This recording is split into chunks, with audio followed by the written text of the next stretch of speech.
வணக்கம் நண்பர்களே. இன்னைக்கு சமையல் வீடியோல நான் ரொம்ப சிம்பிளான ஒரு விஷயம் சமைக்க போறேன். அப்படி ஒரு ரசம் உருளைக்கிழங்கு தான் பண்ண போறோம். ஆனா அந்த ரசத்துல தான் இருக்கு ஸ்பெஷாலிட்டி. நான் இன்னைக்கு பண்ண போறது பச்சை புளி ரசம்.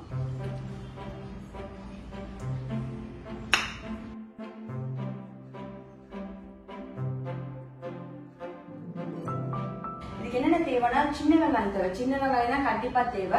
ஒரு 6-7 சின்ன வெங்காயம் பொடியா நறுக்கி வச்சிருக்கேன். அப்புறம் 2-3 பச்சை மிளகாய் உங்க காரத்துக்கு ஏற்ற மாதிரி அதுவும் பொடியா நறுக்கி எடுத்துக்கலாம். கருவேப்பிலை கண்டிப்பா தேவை. கொத்தமல்லியும் நறுக்கி எடுத்துக்கோங்க. அப்புறம் 1 ஸ்பூன் சீரகம் வேணும். 1 தக்காளியோ 2 தக்காளியோ சின்னதா எடுத்துக்கோங்க. ஓகே, இதுக்கு நான் ஒரு பெரிய எலுமிச்சம்பழம் அளவுக்கு புளி எடுத்துருக்கேன். இது நம்ம சாதாரணமா நம்ம நார்மல் ரசத்துல தக்காளி எல்லாம் நிறைய சேர்ப்போம், மற்ற விஷயங்கள்லாம் இருக்கும். இது புளி ரசம் கொஞ்சம் புளிப்பா இருக்கும். அதுதான் இதோட ஸ்பெஷாலிட்டின்னு வச்சுக்கோங்களேன். அந்த புளி அதுல போடுற மற்ற விஷயங்கள் அதெல்லாம் தான் ஸ்பெஷாலிட்டி. அதனால புளி ஊற வச்சிருக்கேன். புளியை கொஞ்ச நேரம் முன்னாடியே ஊற வச்சுக்கனா நான் உடனே அது பண்ணியிருப்பேன். ஆனா நான் மறந்து போயிட்டு இப்பதான் ஊற வச்சேன். அது ஊறுற அந்த டைம்ல நான் டக்குன்னு உருளைக்கிழங்கு ஃப்ரை மட்டும் பண்ணி எடுத்துக்கலாம். ஏற்கனவே நான் உருளைக்கிழங்கு வேக வச்சுட்டேன். அதனால டக்குன்னு ஆயிடும். எண்ணெயை ஊத்தி அது சுடுற டைம்ல நம்ம உருளைக்கிழங்க வேக வச்சு வெட்டிக்கலாம். வேக வச்சாச்சு. நம்ம கடுகு போட்டுட்டு கூடவே கொஞ்சம் கறிப்பருப்பு போடலாம். நல்லா இருக்கும் சூப்பரா. அப்புறம் கொஞ்சம் கருவேப்பிலை. நான் பேசிக்கலி இந்த மாதிரி உருளைக்கிழங்கு ஃப்ரை பண்ணேன்னா லைட்டா இதுலயே கொஞ்சம் மிளகாத்தூள் போட்டுருவேன். மிளகாத்தூள் போட்டுட்டு லேசா ஒரு பெசரிட்டு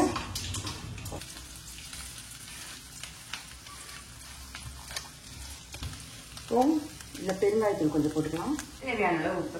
இந்த உருளைக்கிழங்கு சும்மா உடலா கடிக்கலாம். இன்னைக்கு நம்ம பண்ண போறது நான் உங்களுக்கு சொல்லணும்னு ஆசைப்பட்டது, நீங்க தெரிஞ்சுக்கணும்னு ஆசைப்பட்டது இந்த பச்சை புளி ரசம் தான். அவ்வளவுதான். இப்போ அது ஸ்டிம்ல வச்சிடலாம். அது கொஞ்ச நேரம் அப்படியே ஃப்ரை ஆகிட்டு இருக்கோம். இந்த டைம்ல நம்ம பச்சை புளி ரசம் எப்படி பண்றதுன்னு பார்த்தோம். எந்த பாத்திரத்துல ரசம் வைக்க போறீங்களோ அந்த பாத்திரத்தை எடுத்துக்கோங்க. எடுத்துட்டு ஊறிச்சு புளி நல்லா தண்ணியா கரைச்சிக்கோங்க. அதான் தேவை. நான் சும்மா கையிலே கரைச்சி அப்படியே கையிலேயே வடிகட்டிக்கிறேன். ஒரு சிலர் ஸ்ட்ரெயினர் வச்சு கூட வடிகட்டுவாங்க. உங்களுக்கு எப்படி வசதியோ அப்படி வடிகட்டிடுங்க. ஆனா நம்ம இதுல சக்கரை வேணாம், நம்ம வடிகட்டிடணும். அதான் ரொம்ப முக்கியம். நான் இன்னும் கொஞ்சம் தண்ணி சேர்த்துக்கிறேன் இதுல. ஏன்னா நான் புளி கொஞ்சம் அதிகமா சேர்த்திருக்கேன். இது புளி ரசம் இல்லையா. நாமளே என்ன பண்ணுவாங்கன்னா இது நல்லா இந்த சீரகத்தை நல்லா இதுல கையிலேயே நல்லா நசுக்கி போட்டுட்டு இது எல்லாத்தையுமே நல்லா கரைச்சி விட்டுருவாங்க. ஆனா எனக்கு எப்படி பண்ண பிடிக்கும்னா லேசா தட்டிட்டு நான் போடுவேன். அது ரொம்ப நல்லா இருக்கும். இந்த சீரகத்தை இதுல போட்டுட்டு சும்மா நம்ம நுணுக்குற மாதிரி. ஏன்னா நிறைய பேர் கையிலேயே பண்ணி போடுவாங்க. அந்த ஊர் சைட்ல எல்லாம் கையில தான் பண்ணி போடுவாங்க. இந்த அளவுக்கு பண்ணா போதும், 1-2. ஸோ அதுக்கப்புறம் இதுல இந்த சின்ன வெங்காயம் நான் சொன்னேன் இல்லையா, ஒரு 6-7 சின்ன வெங்காயத்தை நறுக்கி வச்சிருக்கேன். அது 2-3 பச்சை மிளகாய் உங்க காரத்துக்கு ஏற்ற மாதிரி போடுங்க. இந்த மாதிரி சிந்தாம போடுங்க. நம்ம எடுத்து வச்சுக்கிட்ட கருவேப்பிலை சும்மா கொஞ்சோண்டத்தை எடுத்து இதுல போட்டு நல்லா ஒரு தட்டு தட்டிட்டு ஓரளவுக்கு தட்டினா போதுங்க. ஏன்னா நம்ம நல்லா கரைச்சி விடுவோம். ஸோ அப்படி தட்டிட்டு அதை அப்படியே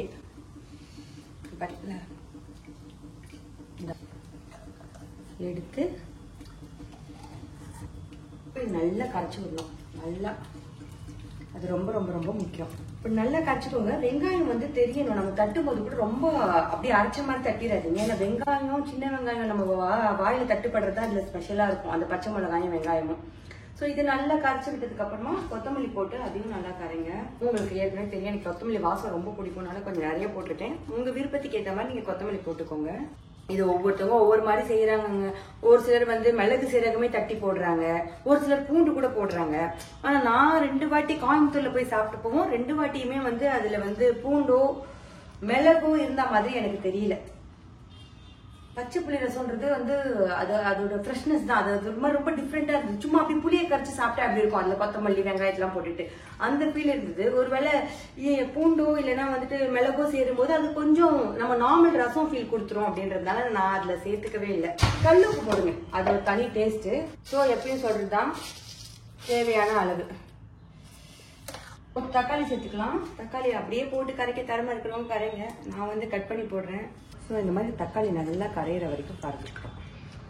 கரைச்சிக்கிட்டு இப்போ இந்த ஸ்டேஜில் நீங்கள் உப்பு புளி பார்க்க போறீங்க. சூப்பராக இருக்கு, வேற லெவல். காரம், உப்பு, புளிப்பு எல்லாமே செமையா இருக்கு. நான் போட்ட அளவுலேயே நீங்க போட்டீங்கன்னா சூப்பரா வந்துடும். சூப்பரா பர்ஃபெக்டா நம்ம பச்சை புளி ரசம் ரெடி ஆயிடுச்சு. மீன்வைல் நம்ம பண்ணிட்டு இருந்த உருளைக்கிழங்கும் சும்மா தக்க தக்க தக்க தக்கன்னு ரெடி ஆயிடுச்சு. இப்போ சாப்பிட வேண்டியதான் அப்படின்னு நீங்க நினைப்பீங்க. ஆனா வந்து நான் ஒரு அப்பளம் பைத்தியம், ரசம் சாதத்துக்கு அப்பளம் எல்லாம் சாப்பிட மாட்டேன். அதனால அது மட்டும் பொரிச்சுக்கலாம்.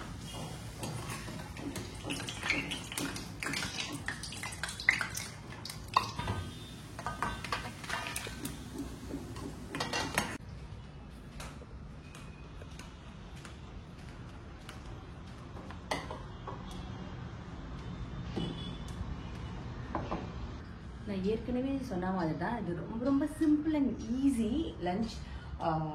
பண்ணுறதுக்கு 5 நிமிஷம் கூட ஆகலை. உருளைக்கிழங்கு வேக வச்சு வச்சிருந்தேன், நீங்களே பார்த்தீங்களா. அந்த சைடு உருளைக்கிழங்கு 6 நேரத்துக்குள்ள நம்ம இந்த சைடு ரசம் பண்ணிட்டோம். அப்பளம் அவ்வளோதான். ஆனால் டேஸ்ட் வேற லெவலில் இருக்கும். நான் நார்மலாக வந்து 2 கிளாஸ் ரைஸ் வைப்பேன்னா கொஞ்சம் இன்னைக்கு ஒரு 2.5 கிளாஸ் வைப்பேன். ஏன்னா கொஞ்சம் அதிகமாக சாப்பாடு போகும்னு எனக்கு தெரியும்.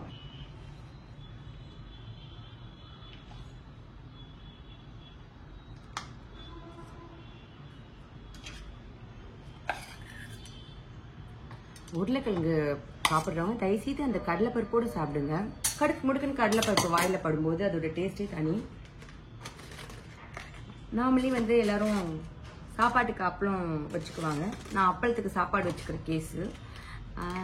பெருசாக மற்றவங்க யாரும் சாப்பிடுவாங்களா என்னன்னு தெரியாது. பட் நானே எல்லா அப்பளத்தையும் முடிச்சிடுவேன். செம்மையா வாசம் அடிக்குதுங்க. அந்த பச்சை வாசம் வேற லெவல்ல இருக்கு. ரசம் ஊத்தும் போது நல்லா கலக்கிட்டு ஊத்துங்க. நாமளா நம்ம என்ன பண்ணுவோம், ரசத்தை கலக்கிட்டு அப்படி மேலாக ஊத்துவோம் இல்லையா. இந்த ரசத்தை கலக்கி எல்லாத்தோடையும் இப்படி எடுத்து இப்படி ஊத்தணும். நான் பாட்டுக்கு சாப்பிட்டுட்டே இருக்கேன், நீங்க சாப்பிட வேணாமா? இதை பண்ணி சாப்பிடணும். அதுக்காக தான் இப்போ உங்களை விடுறேன். தயவு செஞ்சு பச்சை புளி ரசம் வைங்க. அதுவும் வீட்டில் வந்து நான்வெஜ் அது இதுன்னு ஹெவியாக சாப்பிட்ருக்கீங்க, நல்ல டைஜஸ்ட் ஆகணும்னு நினைக்கிறீங்கன்னா கண்டிப்பாக பச்சை புளி ரசம் வைங்க. உங்கள் வீட்டில் எல்லாருக்கும் பண்ணி கொடுங்க. ரொம்ப முக்கியமாக நீங்கள் பண்ணி சாப்பிடுங்க. பண்ணி சாப்பிட்டு எப்படி இருந்துச்சுன்னு சொல்லுங்க. இணைந்திருங்க நண்பர்களே, தொடர்ந்து பயணிப்போம்.